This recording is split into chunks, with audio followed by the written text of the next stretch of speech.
Never done anything like this before. So. Not every day that you excavate a 40,000-year-old dire wolf. 40,000 years? Yeah. Oh, wow. This is approximately 40 to 45,000 years old that we're going to be working on. Does this tell you much about what the world was like here, what the environment was like, the climate? The fact that we have a dire wolf here in Los Angeles does not tell us a great deal about what Los Angeles specifically was like during the Ice Age. But all of those small fossils that you can't even see right now that are in the dirt adhering to that dire wolf jaw, these are like the seeds of plants and the wings of insects. This stuff right here. That right there, and you can't see it now, but when we get it cleaned and under a scope, you will be able to see it.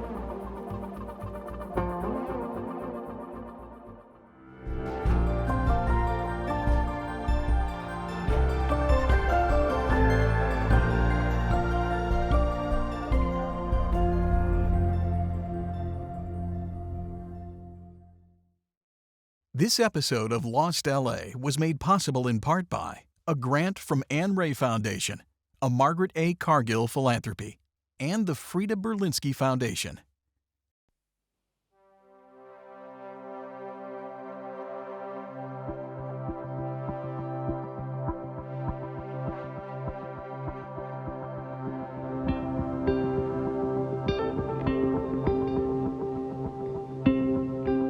For more than 100 years, scientists at the La Brea Tar Pits have been pulling all sorts of prehistoric beasts out of this natural time capsule.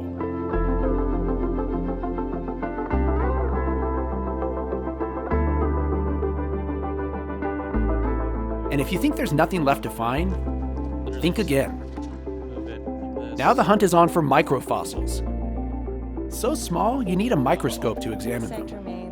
This is a beetle here. You can see the elytra. And as my friend Jesse George explained, these tiny discoveries have some big stories to tell.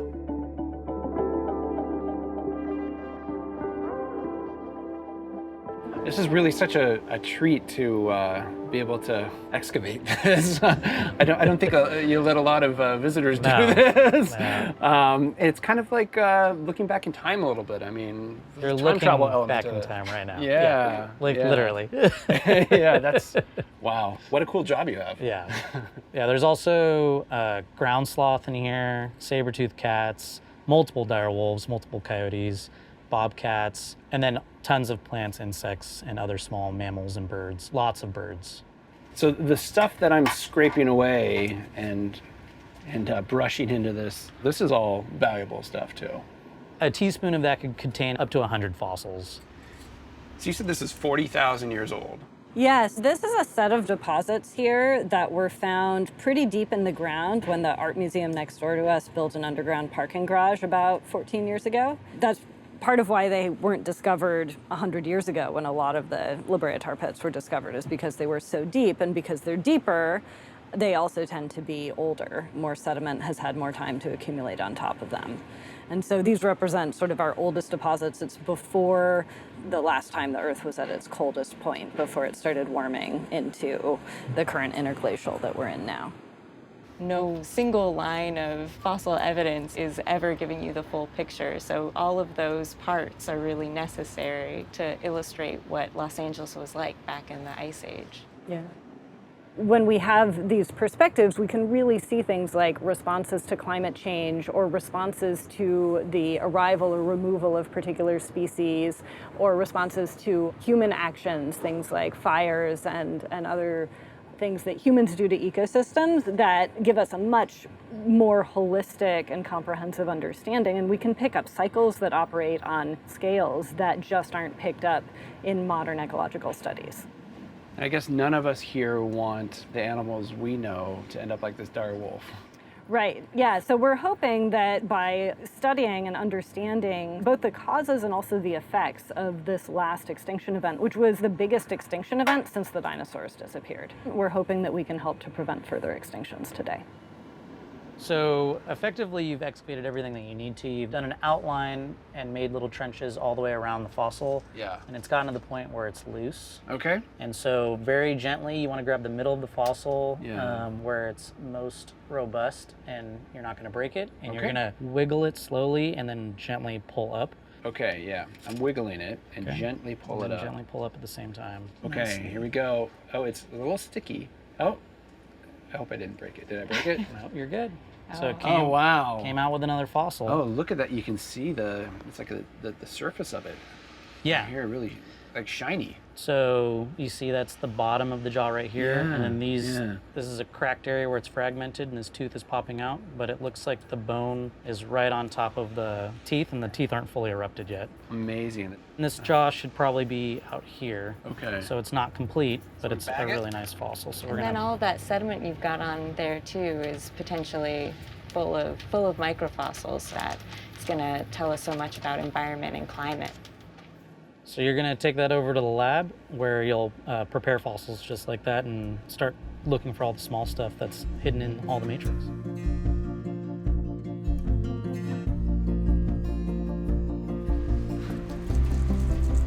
Wow. Isn't it cool? This is a cool place. Yeah. Yeah, so this is our fossil lab, and this is where all of the fossils that we dig up out in the excavation site come next to get cleaned and repaired if necessary, and eventually identified and studied.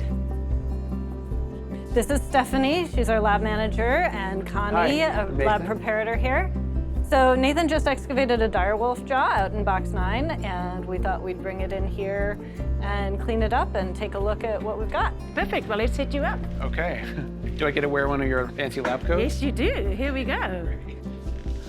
Set this down here. Here we go. Okay. See, I don't think I've really put one of these on before, but Well, let me know if you need any help. okay. Oh, and I do it just behind my back. Yes, just like an apron. like an apron. What are we cooking? Direwolf jaw. And where do I put the fossil? So you're going to put it in the tray. Okay. So what will happen when you apply the solvent to the specimen is that it's going to break down the oil component that we find in the asphalt and start to liquefy it. As you work through the preparation process, so will your solvent as it becomes This saturated. is a powerful chemical. It is. I would recommend you start prepping on that side. Oh yeah, on these teeth here? Yes, So just gently, gently brush it. just You know, that's gently. really exposing that tooth like right away. So it's just like when you paint. Now you want to clean your tool, and then you go at it again. Have you ever found a little rodent in the teeth of a dire wolf? Yes, we have. Oh, really? Oh, wow. And the plant microfossils, for instance, like the pollen, you know, has there been a lot of work done on that? What you're going to be finding as you prepare this dire wolf are smaller plant fragments that we very confusingly actually refer to in paleobotany as macrofossils because they're plant fragments that we can actually see. Right. Pollen is, in terms of botany, referred to as a microfossil. So this is something that you wouldn't be able to see until you've chemically processed it, mounted it on a slide, and are looking at it that way. It's the invisible stuff that gets in people's noses and makes them sneeze. It's the invisible stuff that makes you miserable in springtime. Right. And they're great ecological indicators for paleohistory. There's a lot of it. It preserves really easily. But that's work that's just starting to be done here at the tar pits. It all comes down to the plants. And if we don't know what was happening with the plants, we can only really guess at why the changes were happening with the big mammals. The curator of botany in the 1960s, Bonnie Templeton, and other researchers that allowed us to sort of advance our picture of the tar pits from this sort of dry savanna to a more lush sort of landscape that you might see in Central California.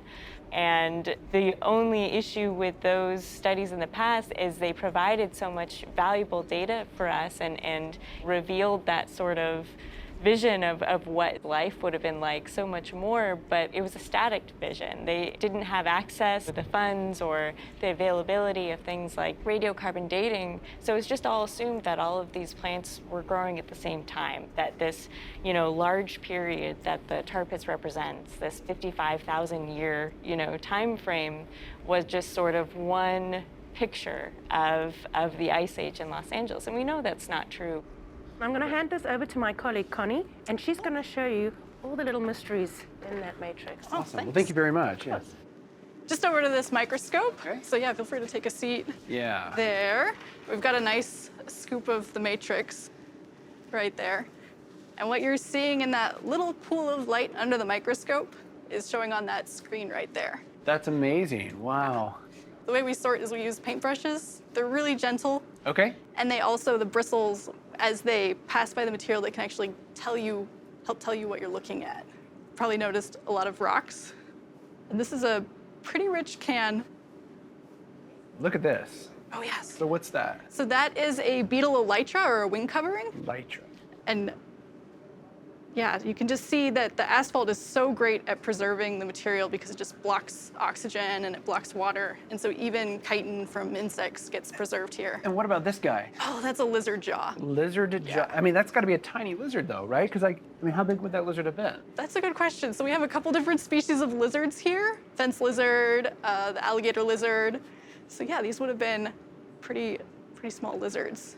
Wow. Yeah. There's actually a nice juniper seed pod right above that lizard jaw. We can, through these very small fossils, recreate climate in the Los Angeles basin at particular points in time. We can see how different species are responding to known changes in climate. So known shifts, we can see how species are responding, what species are continuing to thrive, what species aren't making it past those changes. Incredibly powerful knowledge when it comes to dealing with our currently rapidly changing world and knowing exactly how to move forward with it when it comes to the ecosystems that we currently see in California. So where do the bones go after we've sort of cleaned and analyzed them? All of the fossils that get prepared here in the lab get identified, and they get specific individual numbers assigned to them, and they get stored in collections to be used by scientists from around the world. I mean, how many fossils are in this room? It seems like it must be hundreds of thousands. Definitely in the thousands. Some sloth leg bones. Wow. Massive. Yeah, this is the ball and socket in the hip there. The giant sloths are my favorite because they're so strange. Everything else that we find here in terms of the large mammals has something living today that is related. So, there's still elephants in the world, there's still big cats and big dogs, but there's nothing in the world that is even kind of like a giant ground sloth. These are big creatures. What do they eat? Plants. Plants, okay. Plants. Yeah. It always comes back to plants. So speaking of plants, this is what the ground sloths chow down on? We pulled a selection of some of our specimens here that kind of give us a better idea of climate. So one of the ones that I personally wanted to sort of showcase is one of our common pine species is Pinus muricata, or bishop pine. And I'm I not don't know very if you're familiar with them, no. Well, it's not one that you see in the LA area today. So this is a species that, if it was existing here in La Brea, is sort of telling us that there was something relieving that summertime drought at the time that they were growing here, which we don't quite have nowadays, right? We don't get that heavy fog that you see in, say, San Francisco. Or Yeah, we get June gloom, but it's not. some June gloom, yeah. but it's not quite the same. It's not going to relieve some of that summertime drought that we get in our Mediterranean zone. So this is something that actually is really interesting. And then we have, this beautiful bed of coast live oak. Oh yeah, you can see the leaves right here. Yeah. That's interesting that the coast live oak survived here, but the bishop pines or the Monterey cypresses didn't. Yeah, those are the sort of important points of why. Why is that the case? Why did the coast live oak make it? What are the events that meant that some of these other species didn't make it through to our modern period here in the LA basin? I never thought I'd spend so much time thinking about or talking about the future while being here at the tar pits. When carefully examined, these fossils can reveal so much about subtle changes in climate. Perhaps they even help us understand why some species, like that bishop pine Jesse just showed me, aren't around anymore.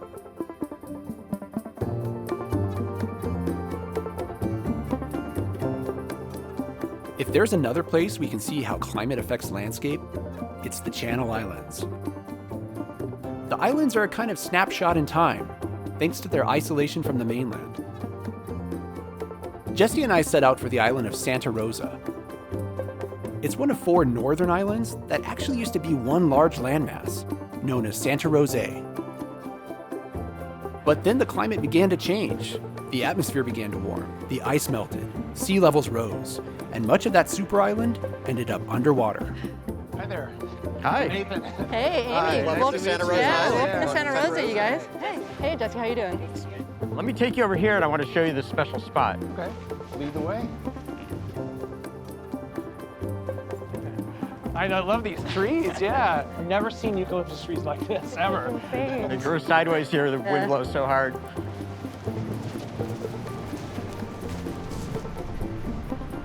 Wow, so that's Santa Cruz Island right there. Yeah, that's the west end of Santa Cruz Island, so it goes about 24 miles long. I love those mountains sticking up out of the fog. It's like we're in a different world. Yeah, it's the wind that causes that fog layer too, blowing and it stacks up when it gets to the island.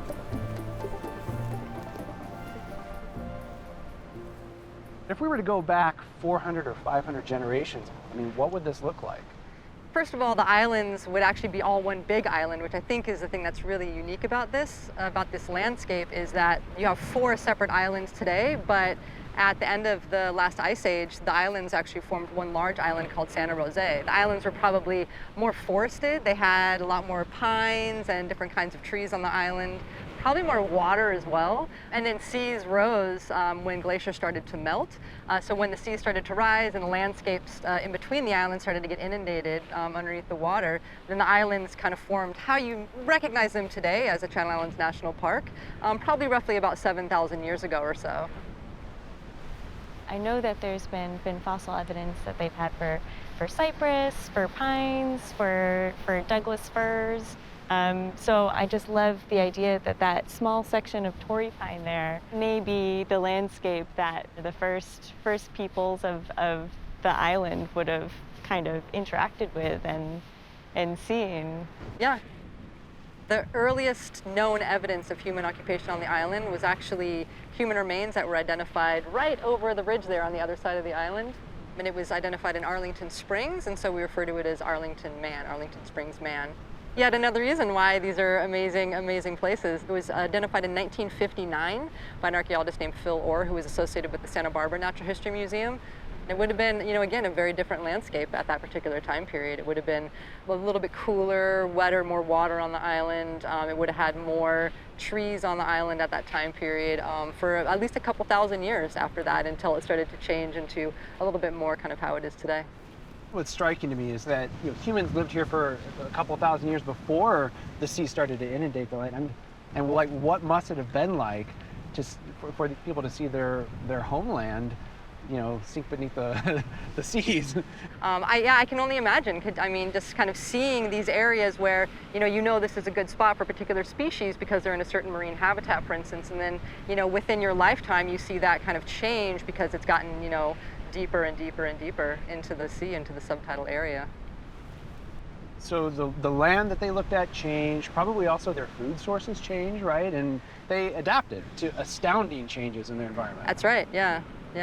It's the ability to adapt, for everything on the island. Humans, the plants, the marine life, they've gone through so many changes in the past 13,000 years. And, look at them. They're beautiful islands thriving today, as are, while the Chumash aren't on the islands anymore, they're still thriving communities that you have on the mainland of California today.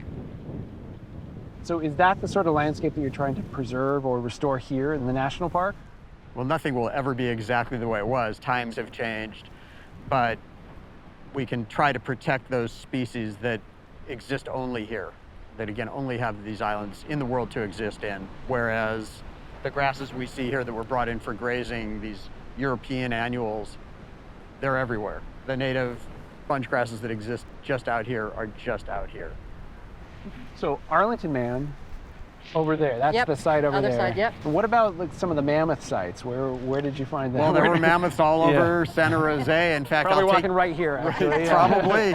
I can take you over to a spot here where we can get a nice view of a place where we do know mammoths walk. So why don't we head over there? Totally. Let's do it. Okay. So how did those mammoths get here? When sea levels were lower, it was fairly easy to make the 5-mile swim from the Ventura coast. And wave after wave of those giant mammals probably did exactly that. Once here, though, the mammals found less and different food. They didn't need their humongous size to fight off predators. There weren't any. And so they evolved into a smaller species known as the pygmy mammoth. Oh my gosh. I know. Windy down here. That this dune is just sort of slowly revealing the side of this. Well, it's probably moving too, right? The Yeah. dunes are always in motion. I think they're mostly going to end up in my jacket.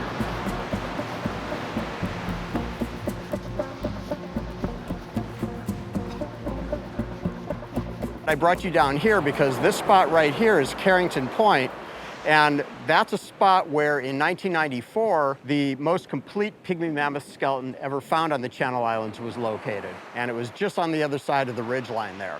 Most complete. So like a Most skull complete. and A nearly complete Oh, skeleton. interesting. Okay. Before that, and since bits and pieces of different mammoths have been found, enough to put together an entire animal, but not from the same animal. And so it's scientifically significant to have an individual animal, and it was in a sandy area, kind of like you see a light-colored sandy spot on the low point of the hill there, and probably one more rainstorm would have washed it into the sea. It would have been lost forever.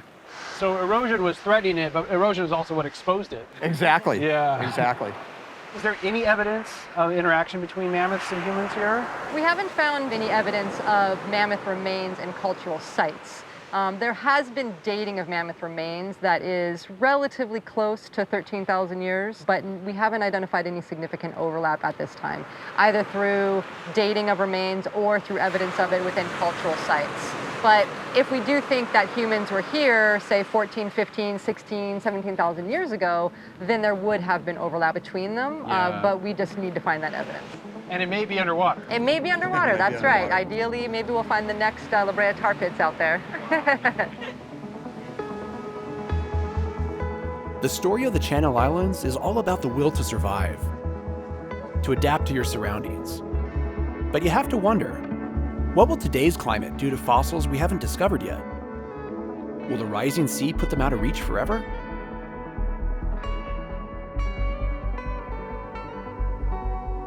Back on the mainland, Jesse took me to a spot near the town of Ojai. Down this way and up seems like we're clear of liquid asphalt. So to watch where you step. Where tomorrow's history is being preserved, literally right under our feet.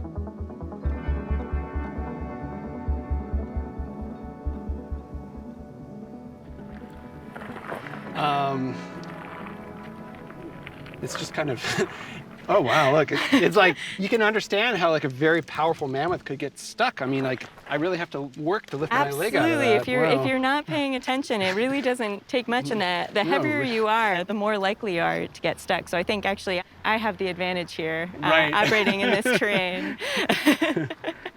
It's one of a favorite examples of, an active seep that's outside of the La Brea tar pits, but we do have them all around Southern California. But potentially you could find, like microbes or plant fossils that would be valuable to your research? Yeah, I mean, I think anytime you have an asphalt seep that's naturally occurring and not the result of an old oil exploration, you have the potential of finding some sort of paleo record, right, of plants, of animals. These asphalt seeps offer an amazing glimpse into the past for us. And anytime you see a seep, there's certainly potential. I also have to just think about the future here, like how, because I'm seeing, for instance, like this live oak leaf, which is already stuck in the asphalt here. I mean, this could be a resource to future generations to understand what the environment was like today. Absolutely, you're seeing our systems changing now? We're seeing our ecosystems and our plant distributions changing. And I think the important thing to learn from any paleo record that we have is that it's not totally unusual, right? Our planet is dynamic.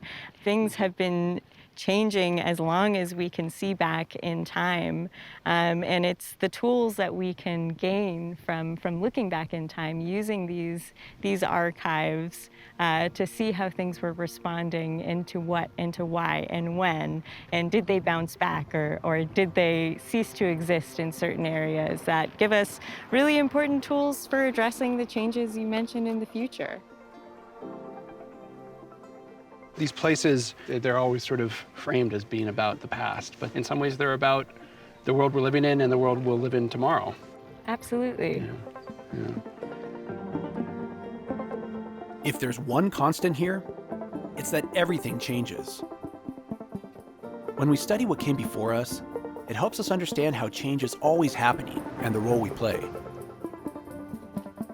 It's a humbling thought. All those little bits of yesterday that we dig up, dust off, and carefully examine, they give us clues, not only about yesterday, but about tomorrow, and how we'll have to adapt to a changing world.